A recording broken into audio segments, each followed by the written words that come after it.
Salam jumpa kembali saudara, hari ini 16 Maret 2021.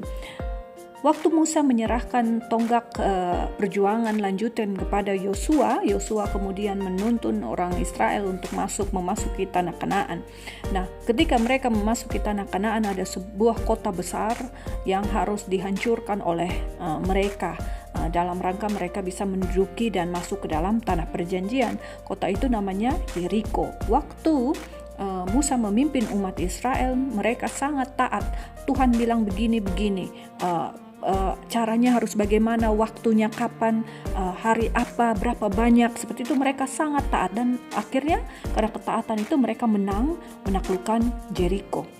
Pada waktu menaklukkan Jeriko, ada pesan Tuhan kepada mereka bahwa semua barang-barang rampasan itu harus menjadi kekhususan, tidak boleh diutak-atik, harus dikumpulkan, seperti itu. Kemudian Yosua menyampaikan kepada umat juga seperti itu. Ingat, hancurkan kotanya, barang-barang berharga, emas, perak dan lain sebagainya, barang-barang mahal, kumpulkan, kita khususkan ya, seperti itu, tidak boleh ada yang nilep.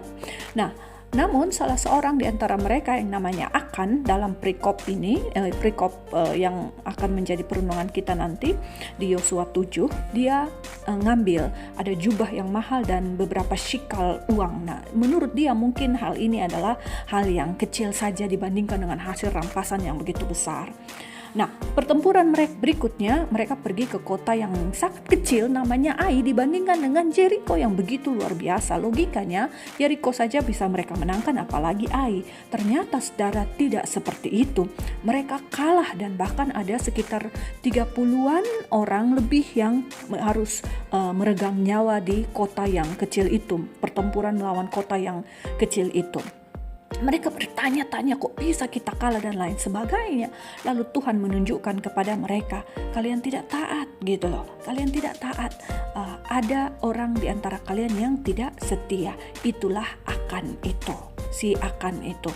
Nah, saudara, perenungan kita hari ini mau bilang bahwa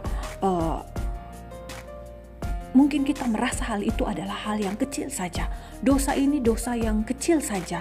Ini hal sepele lah gitu. Bisa ditolerir lah, seperti itu ya saudara. Tapi di hadapan Tuhan, dosa adalah dosa. Tidak ada dosa besar, tidak ada dosa kecil. Dosa adalah dosa. Dan lihat akibat dari itu semua dalam di surat ini, apa yang terjadi?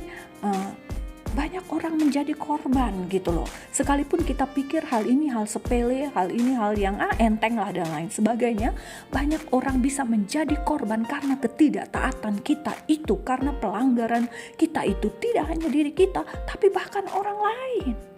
Nah, bagaimana dengan saudara? Selamat merenungkan, sampai jumpa lagi.